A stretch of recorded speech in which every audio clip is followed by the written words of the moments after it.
introduction. So, Namaste. Myself Nishant, and we are Think India. Think India is a forum of students with nation-first approach, and there are various participants today from Think India. Naming few is Gaurav Bhaiya, who is the national convener of Think India, and Ganesh Ji, who is the national in charge of Think India. Today, we are joined by a profound personality, a well-known name of Indian academia, who many of us are familiar with, Sri Makarand Pranjape sir. So, namaskar sir. Thank you for joining us. Namaste, namaste. I'd like to take this opportunity to introduce our guest for today. Sir currently is director of Indian Institute of Advanced Studies, Shimla, where all the lines, all the borders of India that we see were drawn. And sir has been the professor of the renowned Jawaharlal Nehru University and Indian Institute of Technology, Delhi. And sir is also a prolific poet and author, and he has authored a lot of books. Naming all will not be possible. So I'll name some like Body Offering, Death and Afterlife of Mahatma Gandhi, and one of the best on which today's session is based on, Swami Vivekananda, Hinduism and India's Road to Modernity. Sir has also published a lot of academic papers. One of them is Dome, a critical appreciation. Apart from that, he has published a lot of academic papers. So, sir today will be speaking on Swami Vivekananda, Hinduism and India's Road to Modernity, which is his book. So, sir, stage is all yours. Thank you so much, Nishant ji. Thank you, Gaurav ji, and all friends in Think India. I remember seeing some of you in Kolkata a couple of years ago, and we had a fantastic session on the idea of India. And I think today's session should also be good because we are going to talk about one of the most inspiring personalities of modern India, Swami Vivekananda. So this is my book on Swamiji. I hope you get a chance to look at it. It's on Kindle as well. And there are parts of this book, I might tell you, right up front, which are very relevant to those of you who are working in the areas of science and technology. I'll come to that in a moment. Because of all the modern spiritual personalities of India, I don't think anybody was as deeply involved in science and in the future of humanity in terms of, on the one hand, spirituality, yoga, etc., and on the other hand, science. So, if I were to put it in a nutshell, I can hardly think of anybody else जिनको बहुत पहले से पता था कि इन दोनों को साथ साथ लेके ही मानव जाति की प्रगति हो सकती है. तो इसलिए हम सबको जिनको इसमें रुचि है या इस क्षेत्र में हम लोग काम कर रहे हैं, साइंस एंड टेक्नोलॉजी के क्षेत्र में, इनको स्वामी जी के विचारों को पढ़ना चाहिए या उस पे गौर करना चाहिए. And I have tried to do that in this book, and I'll come to that in a moment. But I just want to tell you the circumstances in which this book came out, because that itself is an interesting story. So a few years ago, we were celebrating the sesquicentennial, that is 150th anniversary of Swamiji's birth. And he was born in 1863 and on the 12th of January. So, in 2013, they started this celebration and it went on because, among the Hindus, we count the years slightly differently. So it went on almost for 2 years, I must say. And we started this, luckily, I mean, regardless of the government in place at that time. Swamiji is such a personality, that everybody wants to appropriate his legacy. I was going to say everybody loves him, but I'll come back to that. So this was in the Rashtrapati Bhavan. President Pranab Mukherjee inaugurated these celebrations. Some monks from the Ramakrishna order were there, and some people who knew me had organized this function, and they had invited me. So I also went there, and then there were a series of seminars, quite a few, all over the world, in fact, because the government had this up as an official celebration. And it so happened that I got invited to some. I didn't go to all.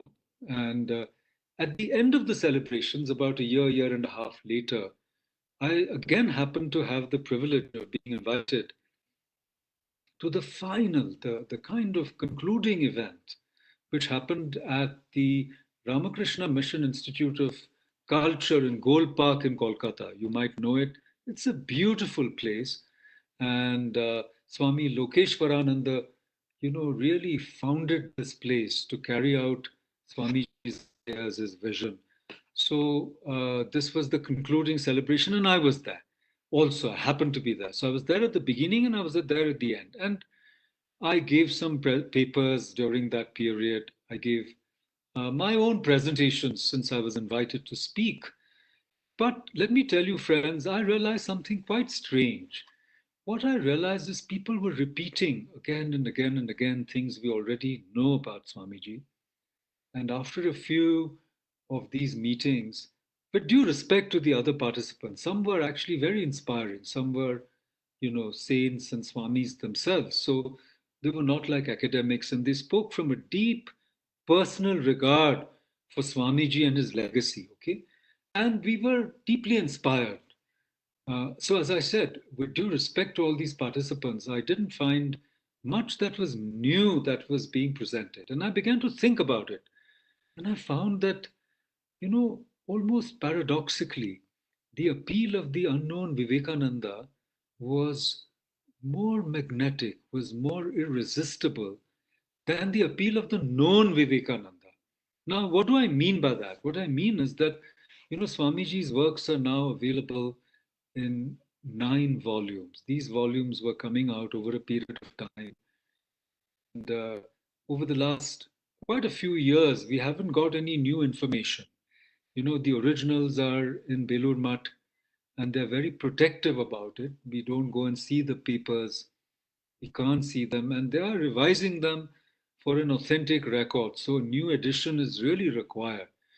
And then you look at the secondary material on Swamiji, even that has reached a kind of plateau. There's not much new work that has come.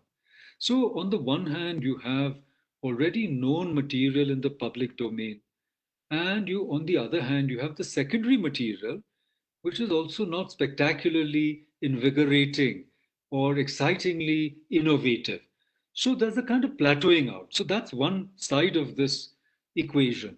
The other side is after 2014, when another Narendra, this is Narendranath Datta, as you know, and then there's another Narendra, Narendra Bhai Modi, you can say, named after Swamiji. His parents were inspired by him, came to power, and then you began to see that Vivekananda became a national icon. And every year on the 12th of January, please mark how the Prime Minister will start something new, something very important on the 12th of January. And I've been noticing this from the time he was the Chief Minister of Gujarat, which he was for 3 terms. The third term was, of course, truncated because he moved to the center. But every year, for all these years, on the 12th of January, you'll note that he starts something very important. So here's the paradox. On the one hand, the knowledge on Swamiji has plateaued. The same stuff is in the public domain. Not much new secondary material has come. And on the other hand, Swamiji has become much more important nationally as a figure for the rejuvenation of India, ever partly because of the change of government at the center. And that's why I thought it was high time that a book came out which could reconcile this paradox, the unknown Vivekananda beckoning to us and the rising profile of Swamiji in the same old fashion, as somebody who united Hindus or who was responsible for Asmita Jagaran. And the really important discovery that I made when we talk about, Narendranath Datta to Narendra Bhai Modi is that there was a schism, there was a schizophrenia, if you like, about how India should again become great. Okay, so in the 19th century or late 18th century, what we call the Renaissance, first the Bengal Renaissance, but then all over India, जो पुनरुत्थान की बात हो रही है, people started thinking very deeply about, India once again rising from the ashes, as it were, after almost 1,000 years of slavery, to, reaffirm, her soul, her spirit. And Sri Aurobindo put it very well when he said, every nation is a soul. So Mother India is a living power, a living force. It's not a dead piece of earth that we are talking about. It's a Shakti, what he called Bharat Shakti or Bhavani Bharati in a wonderful uh, little pamphlet he wrote in 1905 called Bhavani Mandir. This is Sri Aurobindo. And Sri Aurobindo was deeply inspired, of course, by Sri Ramakrishna and Swami Vivekananda. But here's the point. The point I'm trying to make is there was a split between two aspects of India's rising. See, there was a developmental agenda that India should become prosperous, should get modernized, should rise, as an economic power, as a technological power. And this was an agenda that Jawaharlal Nehru also picked up. He, of course, followed the Soviet model of the 5 year plans, but he started the IITs. He wanted, the economic welfare of the poorest of the poor. So he thought that socialism, whatever, we can criticize license quota, permit Raj, ye, wo, but he had a plan. His plan was to modernize India. That was one side of it. The other side is what we call Asmita Jagran, which is what is India?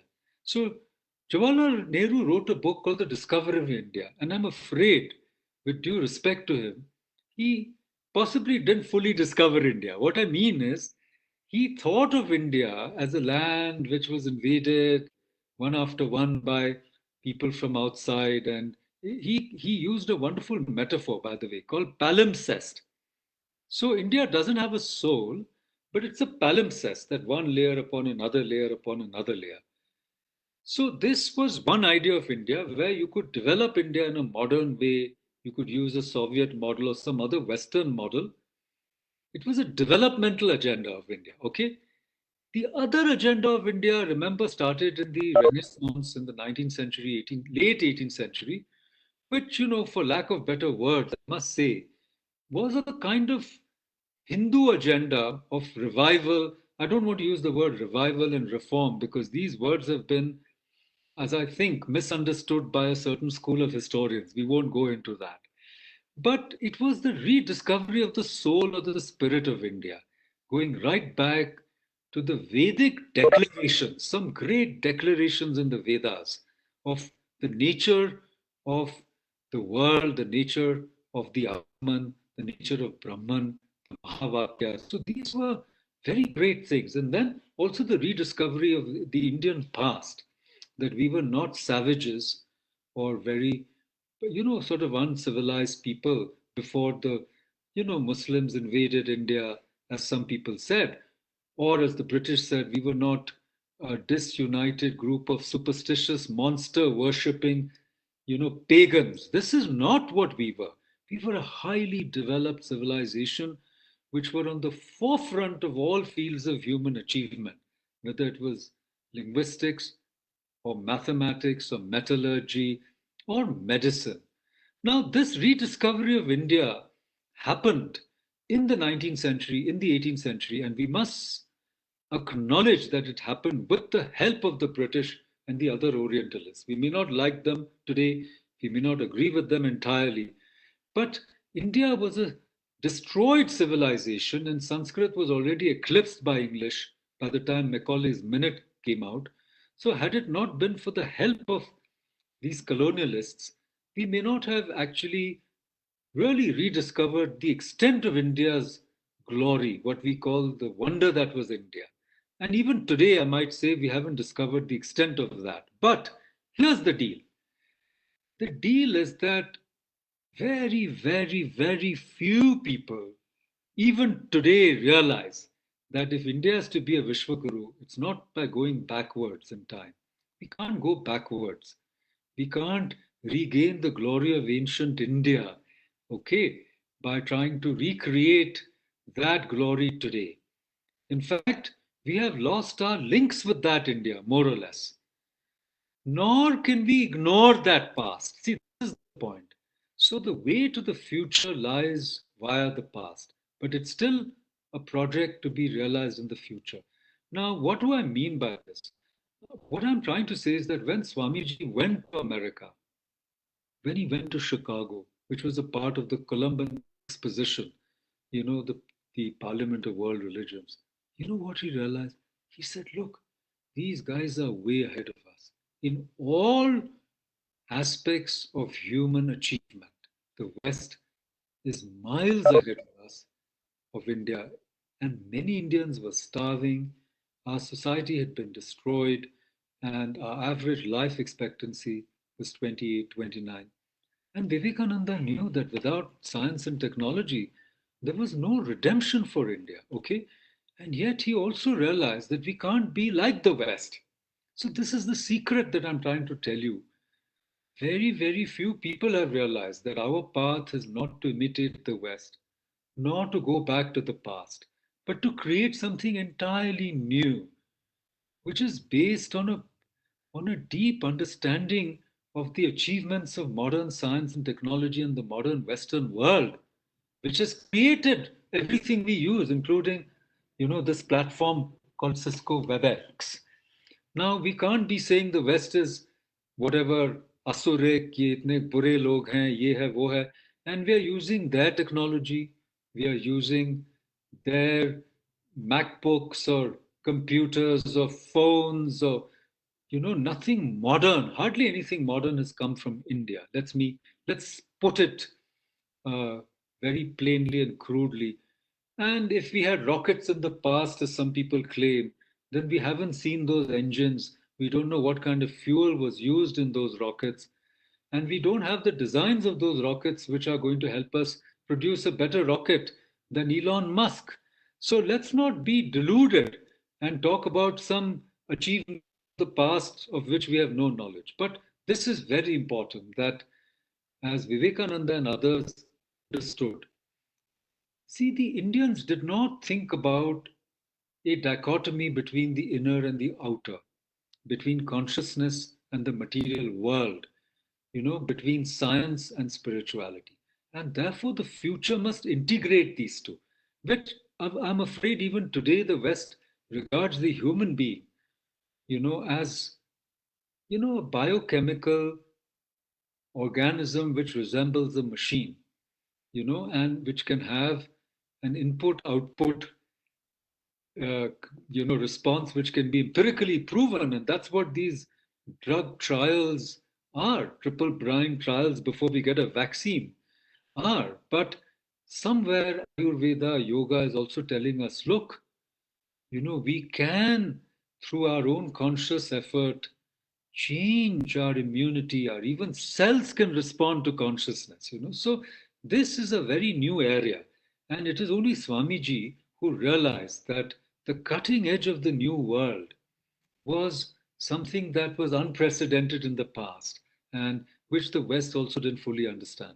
And I'm going to end on this note by bringing an anecdote that when Swamiji was giving his lectures on Raj Yoga in New York, there was a man who attended these lectures, and his name was Nikola Tesla.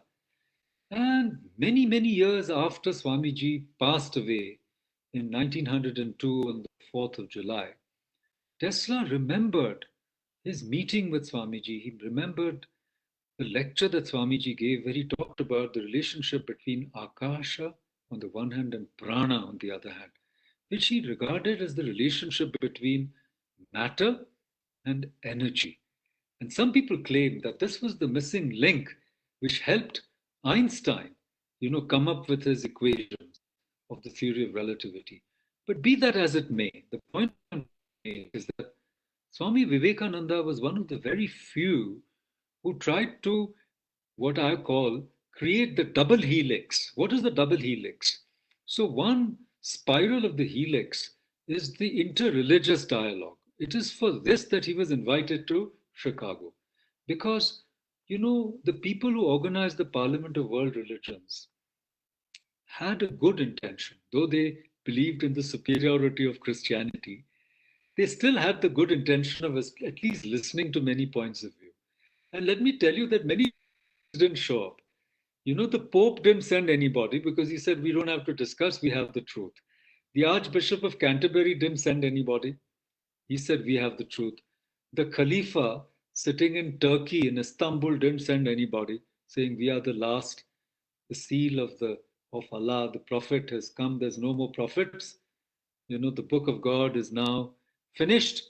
Islam is perfect. They didn't send anybody. And many denominations in America also did not go to the meeting. But here's the thing, for the first time, there were Buddhists from India, from Sri Lanka, from Japan. There were Brahmo Samaj people there. There were Prarthana Samaj representatives. There were Sri Vaishnavas. There were people of the Jain persuasion. There was a group of people who had never before made a presentation on a forum like this in the West. And Swamiji was one of them. So, what I'm trying to say is that there was a movement to create an interreligious dialogue into which Swamiji intervened in a extremely, should I say, forceful and I would even say prophetic manner. Because what he's saying is that, look, please stop fighting on the basis of religion. Please understand that many paths are true. And this is the great gift of India to the world. Ekam Sat Vipra Bahuda Vadanti. And he reiterated it in the words of his master, Sri Ramakrishna, who said, Joto Mot Toto Pot. So many paths are valid. So this deep pluralism is what the world requires. Not one book, one God, one prophet, one rule, one law. This monism, monotheism, monothetism, call it what you will, which basically are saying I'm right and everybody else is wrong. And if you don't obey me, well, I'm going to force you. So he said, we have to get out of this. And then he said, the truths of religion are experiential. They're not dogmatic, they're not laid out in a book. So, unless you experience, and this William James picked up, the Harvard professor of psychology, and he wrote a great book called Varieties of Religious Experience, where he said that when it comes to the religious experiences of humanity, then subjective experiences are very important and are a valid source of evidence. Okay, so this is one spiral of the helix, which is the interreligious dialogue. But what Swamiji does, what he adds, that's why I call it the double helix, he says you can't just have a interreligious dialogue. He said you should also have a science-religion dialogue. And it's only when you combine these two that you can create new consciousness. And this is what I want to end on. I was very blessed that around this time of this sesquicentennial celebrations and a little after that, I was actually at Belur Mutt on Swamiji's birthday. I met many Swamijis. I fell at their feet. It was a magical experience. And I happened the vice president of the Ramakrishna Mission, Swami Suhitanandaji. And I just mentioned to him, just by the by, I said, Maharaj, I have tried many times to write about Sri Ramakrishna because I'm very deeply drawn to his spiritual magnificence. He's like an ocean. So whether you're a bhakta, whether you're a karma yogi, a jnani, or a tantric, or whatever your faith, or an agnostic, or a Christian, or a Muslim, whatever you are, Sri Ramakrishna has something for you. But I said, whenever I want to write about Sri Ramakrishna, I fail, and I only end up writing about Swami Vivekananda. So he started laughing. He said, basically, Swamiji has gotten hold of you. And what he's telling Thakur, that is what Sri Ramakrishna is telling you, is that don't bother writing about me. You have to do Swamiji's work. So this for me was something quite extraordinary. I said, what's going on? What is Swamiji's work? And this is the point. So when Vivekananda comes back to India, he starts in 1897. He goes there in 1893, and then he comes back to India 4 5 years later, and he starts the Ramakrishna Mission and the Ramakrishna Mutt. And his Guru Bhai, Swami Yogananda says, look, our Guru, Sri Ramakrishna, didn't tell us to do social work and, found an organization and run an institution and go among the people and start teaching them and all of this. He said, look, do your spiritual practice, do your tapas, do your sadhana, and find your moksha. Swamiji tells him, how dare you limit Sri Ramakrishna? How dare you say that this is all he is and not the other thing? He says, our country is crying out for help. Our people are illiterate, they're starving. If you ignore the masses and do your own private tapas for your own moksha, the future generations will not forgive you. So he completely changed the orientation, of what spiritual life is. So when we do Swamiji's work, what is this work? It is the work of national regeneration. It is the work of building Hindu Samaj. It is the work of going among the people and sharing our knowledge, whatever little we have. Because remember, today is an age, as Sri Aurobindo would say, of collective yoga. We need a global consciousness revolution. Okay? It's no longer East versus West or this versus that, this faith versus that faith. No, a new world is waiting to be born, and we all have a role to play. And in this new world, it's not about our own individual moksha or sadhana, whatever it is we want. And most people don't even know what it is. But it is spreading the light, it is going among the people. And it is a mass fertilization of the great ideas of our dharma, and I'll end on that. And it is that is attracting all of us to Swamiji. And Swamiji said, my work will go on for 1,000 years. And I would say, we are only in the first century and a half of his great work. So much more remains in the future. And you are the ones, you are the torch bearers. You will take these ideas forward.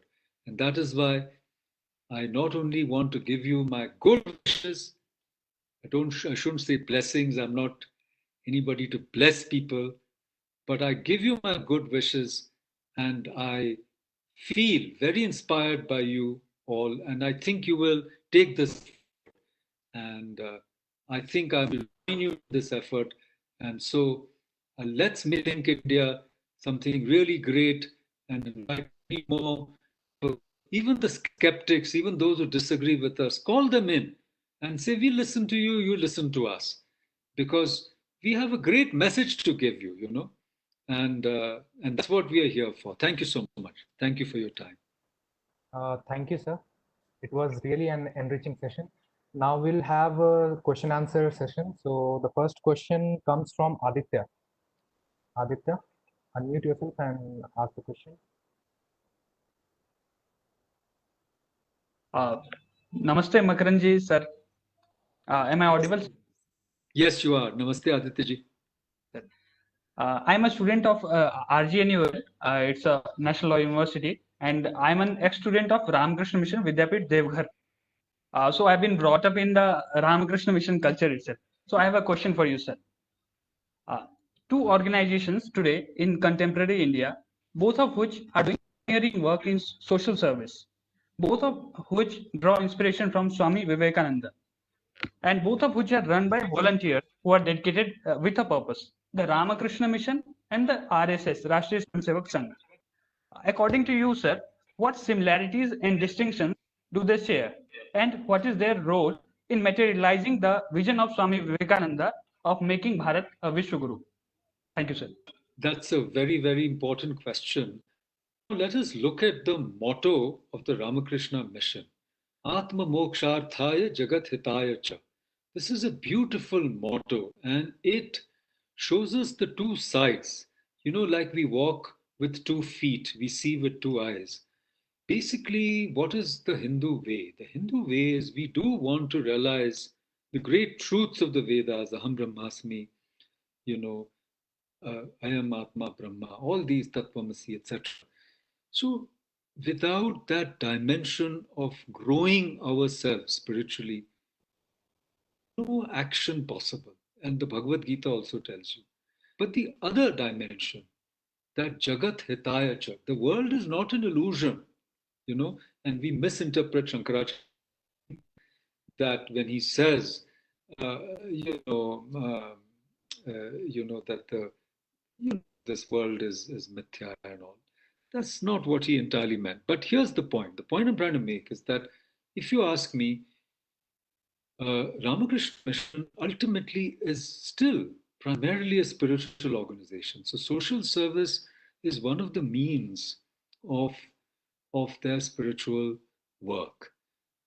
With the RSS, it is, the spiritual aspect is slightly more recessed and the social aspect is more prominent. So what I'm trying to say is both are similar, but in one, the spiritual aspect is more prominent and the social aspect, service aspect is less prominent. In the other, only when you study the RSS deeply and if you've known the people at the top of the RSS hierarchy, they are deeply spiritual people. They are highly realized people.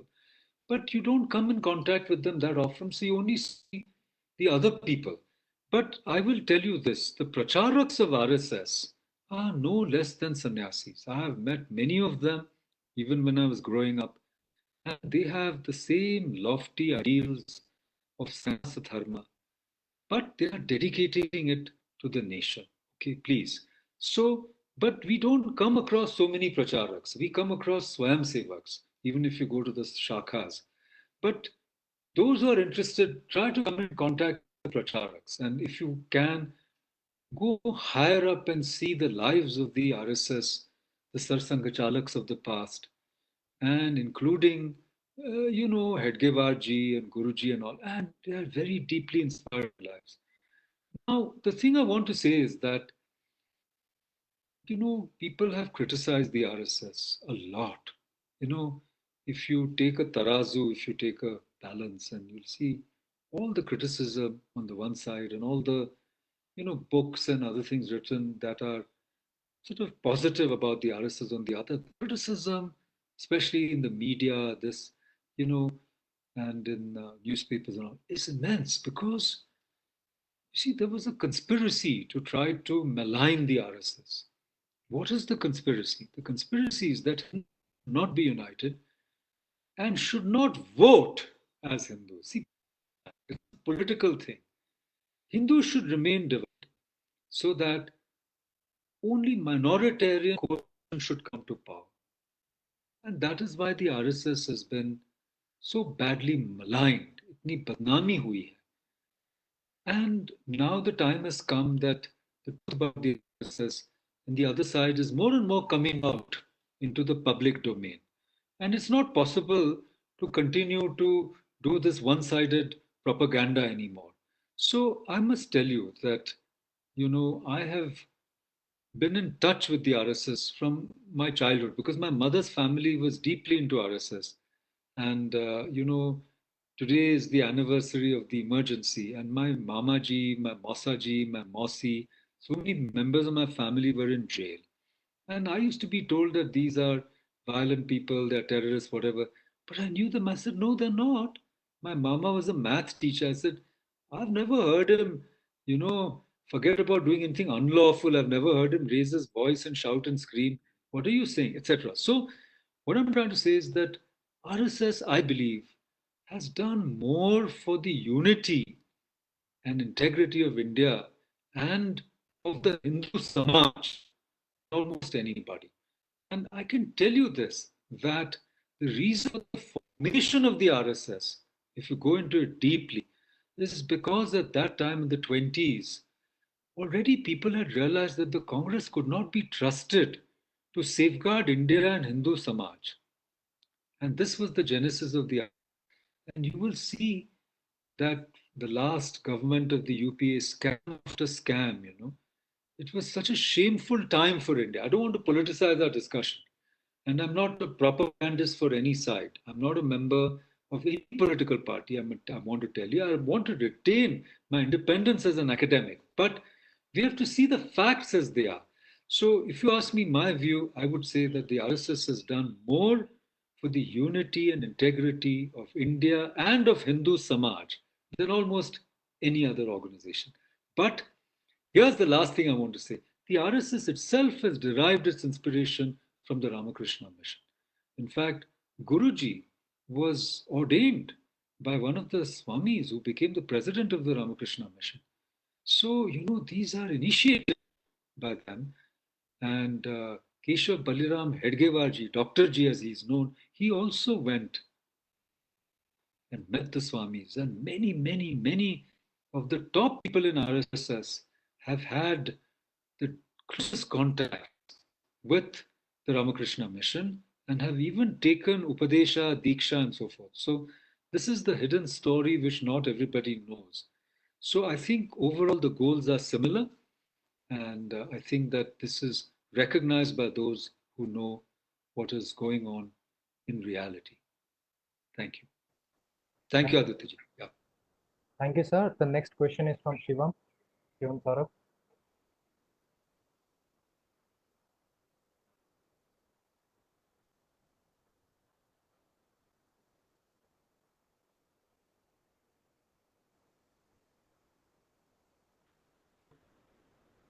Hello, am I? Your voice is distorting, Shivam. Kindly fix it.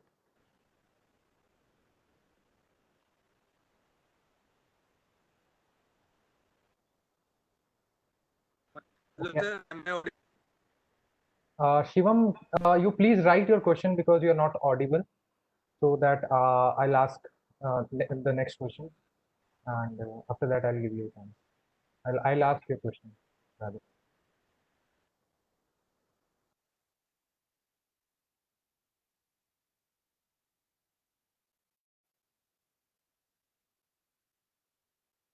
Prashant, unmute yourself. Prashant Kumar, next question. Hello, नमस्कार Prashant ji. How are ji you? नमस्ते sir Namaste. अच्छा हूँ sir अच्छा हूँ sir sir इस किताब के जो लास्ट चैप्टर है उसमें एक जिक्र आता है सर कि modernity brought a new social and political order all over the world but the process many nations were exploited and many civilizations destroyed. Hello sir ji Prashant ji. जी तो मेरा क्वेश्चन ये था सर कि मतलब हमारा जो सिविलाइजेशन है आवर सिविलाइजेशन वाज डिस्ट्रॉयड और अल्टर्ड ड्यू टू मॉडर्निटी और due to the invasion of Arab और Turkish invasion. Very good question again. Thank you. See, when we try to understand the impact of modernity on what were called primitive cultures and civilizations. By primitive is meant the original, the aboriginal, the indigenous peoples all over the world, okay? Whether they were Australian Aboriginals or the so-called Red Indians, the Native Americans, or the people of South America, the Mayans, Aztecs, Incas, or indeed the Adivasis of India, Vanvasis. So the point is, modernity is like a nightmare for these people because the encroachment of technology, capitalism, and many other things, disease. Like if you notice in North America, a lot of the native people of North America died because diseases came from, Europe, which they had no immunity for. They knew nothing about it. And these were diseases of modernity, including syphilis, smallpox, things like that. So that is what I meant by saying that modernity has wiped out many old people and cultures and races in the world. Like, sometimes we all watch cricket and you know about the Caribbeans, but who are these? Who are the Caribs? There's not a single Carib left.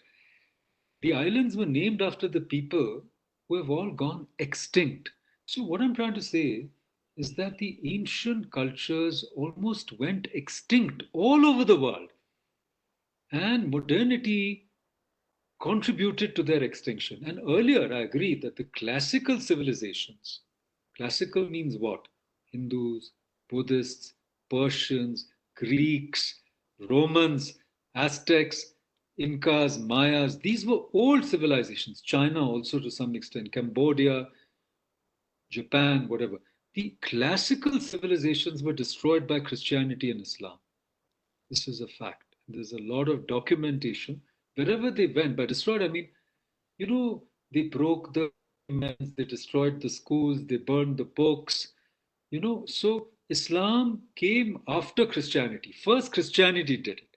Then Islam came. Whatever jo bacha tha. So this was the old world which was shattered. But when modernity came, जो बचा कुचा था, उनमें से भी जो पुराने पुराने लोग थे, who had what we may call primitive ways of life, like our Vanvasis, Adivasis, so-called primitive. I don't think they're primitive, but they could not survive. They could not survive the disease, the starvation, the market economy, etc.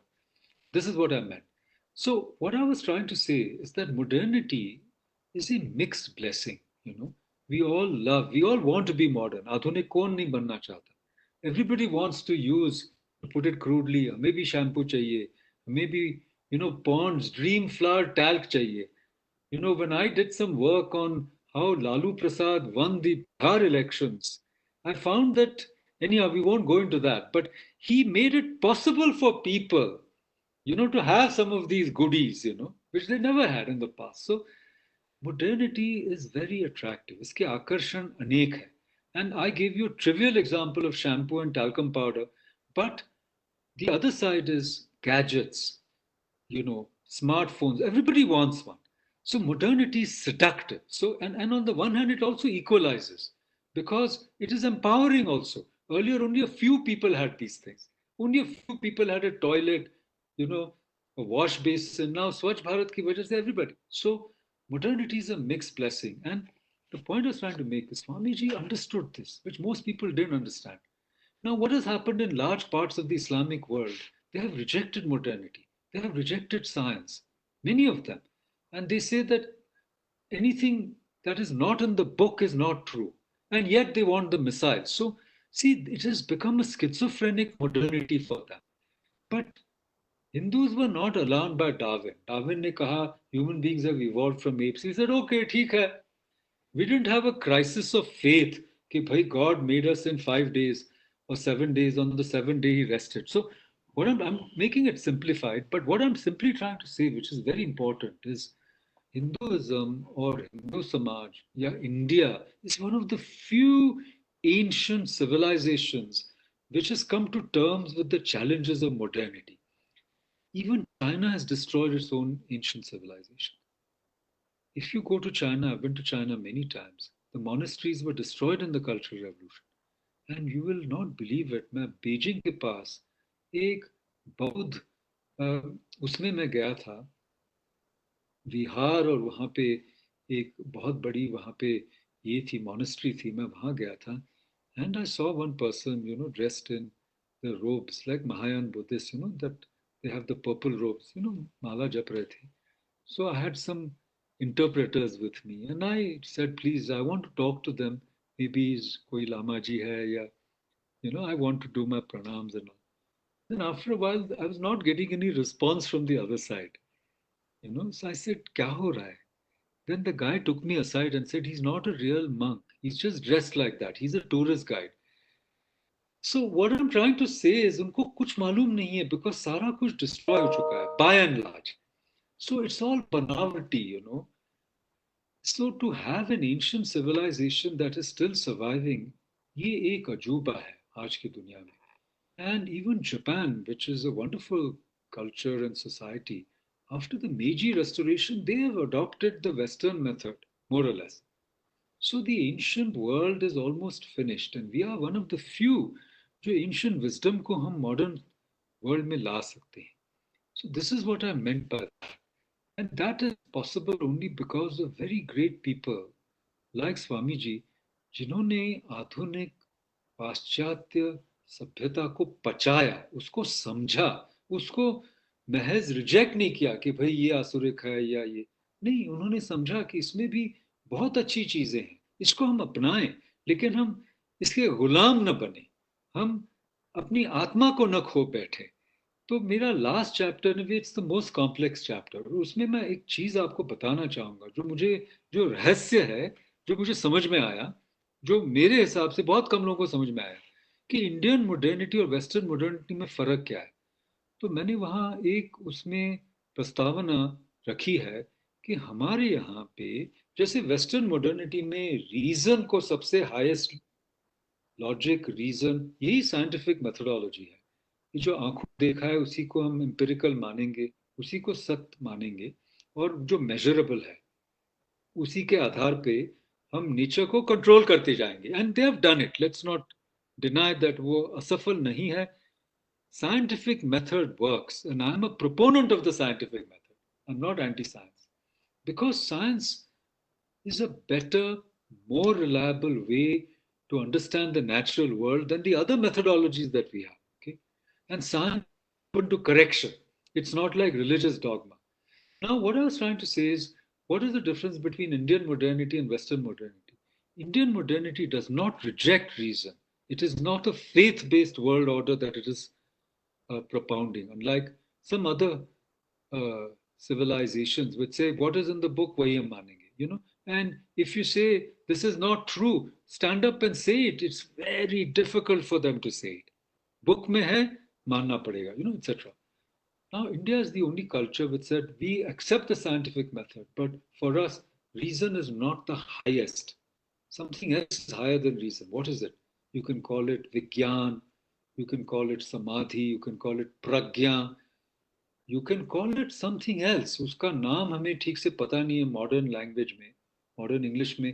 एक gnosticism है, उसमें कुछ आता है। Gnostic means there is a way to understand things which is not based only on empiricism or rationalism, you know, and higher consciousness. Let me put it this way: Freud talked about unconscious, he didn't talk about superconscious. So hamare yahan, whoever it is, whether it's Ramana Maharishi, Shri Aurobindo, he used the word supermind, Sri Krishnamurti, all them, even the most skeptical people, Osho ko bhi aap padhiye, they are all saying reason is very good, but boss, reason की ऊंची भी, उससे ऊंची भी एक चीज है, उसको आप हासिल करोगे तो आपको ये दुनिया क्या है वो समझ में आएगी. And that idea is right there in the Vedas also. So this is how Indian modernity is different from Western modernity. And we talk about Vishwaguru and all, but first we have to attain that wisdom. You know, please let us not fool ourselves. मैं बार बार लोगों को कहता हूँ कि आप में योग्यता होनी चाहिए और योग्यता के साथ साथ वो हायर कॉन्शियसनेस होगा तो ही लोग आपको मानेंगे. Thank you, sir. Shivam has typed his question, and his question goes like, Swamiji once stated, as mentioned in the book, if religion has its superstitions, science has its superstitions too. By what I could understand is his implication of an analogy of unproved hypotheses in scientific theories and superstitious beliefs and rituals in religion. So how significant is that idea in today's modern world, considering the science has evolved a lot since then? Yes. So you see, the point that Swamiji was making, which was very profound, is that if we think that science doesn't have its dogmas, then we are fooling ourselves. You know, science ka kya hai? There is a cutting edge science and there is a kind of popular science. And in between the two, there's a lot of time lag also. And falsifiability, provability, instrumentation, you know, there are issues and limitations even in scientific methodology. So that is why, if you just think about what was considered scientific truth 100 years ago and what is considered scientific truth today, there'll be a huge gap. Now, how do you explain that some of those theories were considered almost gospel truth? You know, like phrenology, where they used to measure your skull and see, you know, the shape of your head. You know, people would believe that. So what I have done in my own work, I've done another book that I should mention to you, published by Routledge. It's called Science and Civilization in India, New Perspectives on Science and Civilization. तो उसमें मैंने ये बताया है या बताने की कोशिश की है, is that, and in answer to you know, Shivam ji's question, see, we have to distinguish between science, pseudoscience, non-science, and nonsense. So nonsense is only nonsense, okay? Non-science is not nonsense. For example, suppose I say to you, I like Bach more than Tchaikovsky, let's say. That's not nonsense, but it is non-science because you cannot scientifically prove that, or I cannot scientifically prove that why I like coffee better than tea. I'm just trivializing, but please understand what I'm trying to say. In other words, there's a whole realm of human experience which is of great importance to us, which cannot be proven through the scientific method. I mean, let's say, suppose someone says, I like Kabir more than Tulsi. Now, how can you prove that one is better than the other? It's your own subjective judgment, which is not, you can't say I'll adopt this methodology and prove that one is better. So for me, that is non-science. And Stephen Jay Gould, he actually said, non-overlapping magisteria.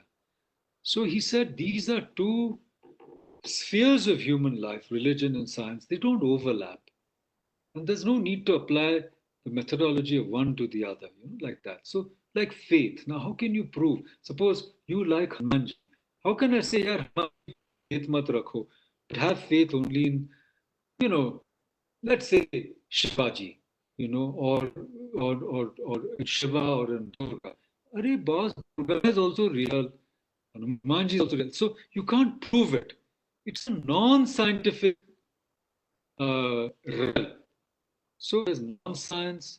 Non-science का क्या मतलब है? For example, if you say that if you eat almonds, okay, in the morning, and then if you take 2 rounds, on a lawn, your eyesight will improve, let's say. Now, that is nonsense because there is no proof that if you take, or let me give you a more absurd example, you will have fair children. Now, it's nonsense. You cannot have fair children by eating almonds. I'm just making a point. So that's nonsense. Then there's non-science, I've already explained. Pseudoscience is something that seems like science. That उसके पीछे कुछ तर्क भी है. It may be proven, it may not be proven. And sometimes it seems to have some kind, like, see, homeopathy. Now, most people, you can either say it's nonsense, you can say it's non-science, or you can say it's a pseudoscience. But can you say it's science? No. Why can't you say it's not science? Because it doesn't follow the protocols of science.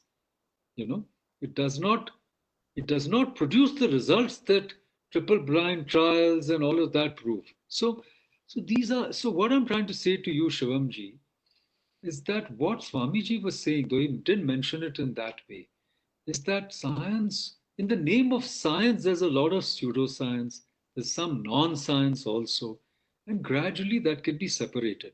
But very importantly, he was saying religion ke naam mein bhi yahi hai. So there is some really deep truths in the realm of religion, which some people have realized. But there's also a lot of charlatanism, fakery. What we call today some fake godman, some are in jail already. And they prey on the gullible and they fool the gullible. And I've seen some of these because I'm very interested in this. So there are darbars, I've gone to one of them. And, the person is actually telling you, one guy says, मेरे business में बहुत कष्ट आ रहे हैं, अब मेरी bankruptcy हो जाएगी, मुझे jail हो जाएगा. Then he says, नहीं, हमने सुन लिया, अब आपको ये करना है, आप 2 गायों को आप खिलाइए 1 महीने के लिए और आपका प्रॉब्लम सॉल्व हो जाएगा. Things like that. And maybe you can feed 2 cows and you can come out of this, okay? I don't know. But if there is some demand made, okay, please support us, give 200 rupees, then, I tend to be very suspicious. So Swamiji was like that. He was a great rationalist. And he said, look, don't believe in nonsense. Religion doesn't mean nonsense. And धर्म के नाम पे इतना कूड़ा है हमारे समाज में. And he was very compassionate, but he was completely against how widows were treated. He wanted reform. He wanted education for all. So please understand what he meant कि धर्म में भी, धर्म के नाम पे भी बहुत गलत चीजें होती हैं. And it's not just superstition. There are some very wicked and vicious things that are happening in the name of, so to speak, religion. We have talked about in India triple talaq. Now, no, that's not a good thing. धर्म के नाम पे हो तो भी it's not a good thing, whichever religion it is. I'm just giving you an example. You can't call up your wife or send her a SMS saying, I mean, so we have to, whether it's in the name of religion, but it can't be accepted. Slavery may be approved in religions. I mean, if you read certain religious books, it's completely approved. But today we can't accept it, etc. So इसी तरह हमारे धर्म में भी there are things which are not acceptable, and we should not accept them just because किसी ग्रंथ में लिखा है. So this is the point. And similarly, that critical spirit, the questioning spirit, is important for both science and for religion. So you can say there is pseudo spirituality, there's non spirituality, and you can say there is nonsense also, and then there is genuine spirituality. So the categories I made for science can also apply, in the realm of religion. Thank you, sir. Next, I have two questions for you. Sir, as Swamiji mentions, which is mentioned in the first chapter of the book, Swamiji advocated a new ideal for Indians, which would combine the Vedantic brain and Islamic body. What does he mean by that? And the second question is, sir, that in Sanatan Dharma, eternal life is an important thing. It plays a crucial role. But as you know that in modern times, youths are, especially Indian youths, are totally more attracted towards Western idea, wherein to quote Benjamin Franklin, time is money. Means you have one life, work how much you can and earn how much you can. So how should we what's your take on eternal life in modern times? How should we explain that kind of approach? Thank you. That both are great questions, Nishanji, but these will be the last because I have to go. Yes, sir. I have another engagement. So the first question is easy to answer. See, Hindus had become very cowardly. And, we used to say we are sattvic, but we were actually tamasic. So not doing anything, getting beaten up, actually sab zulm sehlo, because aap itne kamzor ho. So when he said Islamic body, see, because Islam was a very aggressive faith. And in their heyday, they defeated everybody, frankly. And only Europe, they were pushed back twice. Very important, two fights they had. Earlier they were pushed back, by one of the descendants of Charlemagne. And then they were pushed back by a Polish king. And otherwise, Europe would have been fully Islamic. They were stopped and up to Bulgaria unka chala, uske aage nahi chala. Albania is fully Muslim, etc., etc. So what Swamiji meant is Hindus should have to be aggressive, Vedantic as well as aggressive, not weak and, completely giving in to force and be cowardly. So cowardice, if you're a Vedantin, you will not be cowardly. The first thing is you'll be brave. You'll say, I have nothing to lose because I'm not the body. So he wanted Hindus to be brave. And for that, he said, be like the Muslims, be strong, be brave. So that's how I see it. So develop muscles. He said, Gita padh ke kya karo? Go and play football, And if you go to Swamiji's home in Calcutta, it's a beautiful place. They've restored it completely. There's a gym there. His boxing gloves are there. So boxing can teach you more about life than the Gita, so to speak, at a certain time in your life. So please understand that. The second question is more complex. See, eternal life is not the same. It applies at a different plane. Oh, the two.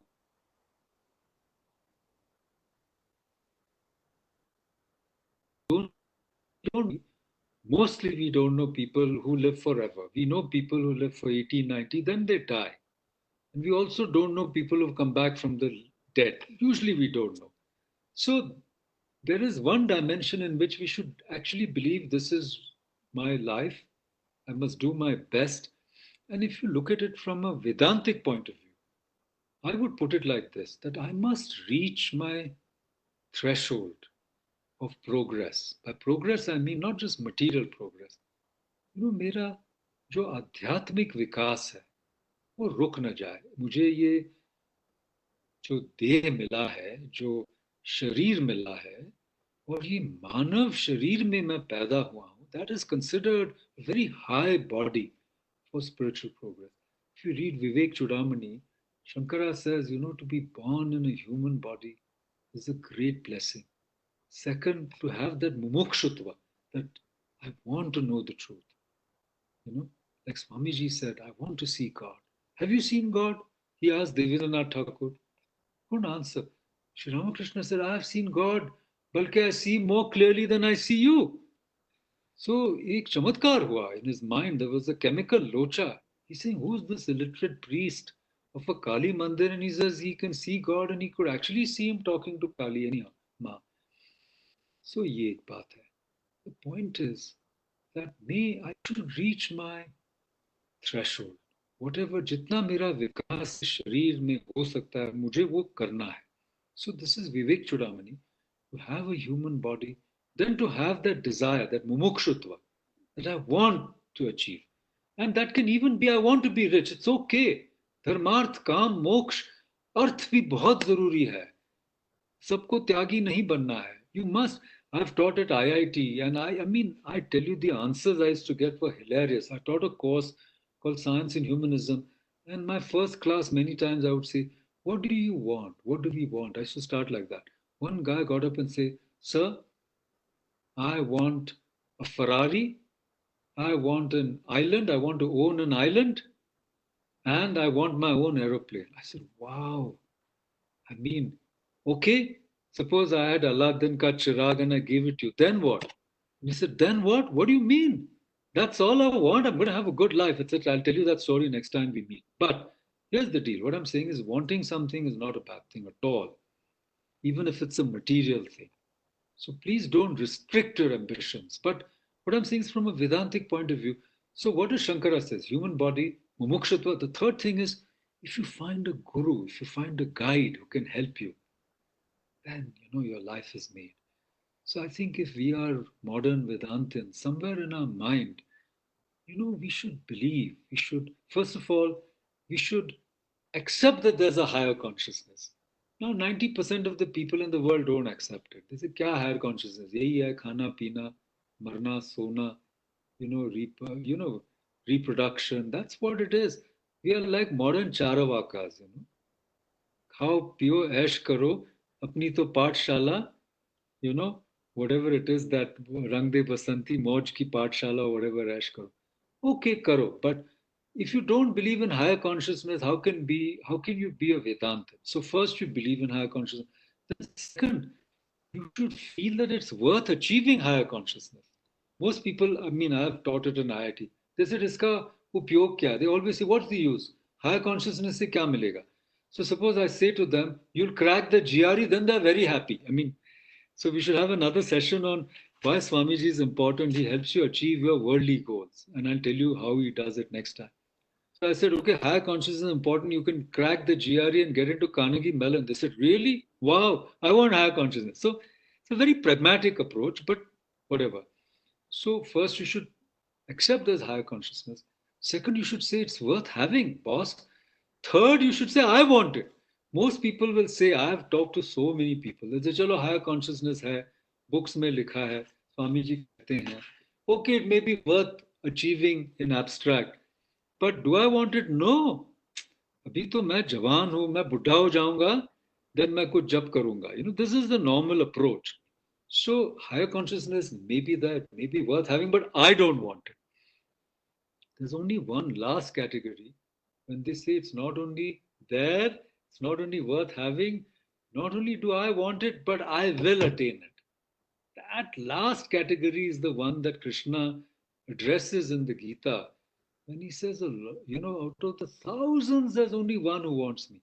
And out of the thousands of those who wants me, only a few can see me. And you, Arjuna, are one of them. That's why I love you. So this is something that I tell young people also, that please, please pay attention, and reflect on your life and ask yourself, what is the life worth living? What is the good life? So this is the question I have to ask in IIT also, in Science and Humanism. That in this course, we're going to ask this question, what is the good life? And if you say having a Ferrari is the good life, I'm not disagreeing with you. But let me ask you in Delhi, where will you drive the Ferrari? Because there's so much traffic on the. So we used to laugh also, but I'm saying eventually you have to ask, what is the good life? And that will take you to Vedanta. So I think on that note, I want to wish you all a very good life. Have a good life. Okay. Thank you so much. Thank you, sir. Thank you for this discussion. Your reading a book had already cleared a lot of doubts about Vivekananda in us, and this discussion has further cleared a lot more. So thank you, sir. Thank you for giving us your valuable time. If you want to conclude, then any concluding remarks if you want to. No, I'm very good. I'm very happy. I can say Jai Hind. That's it. Thank you, sir. Thank you. Thank you.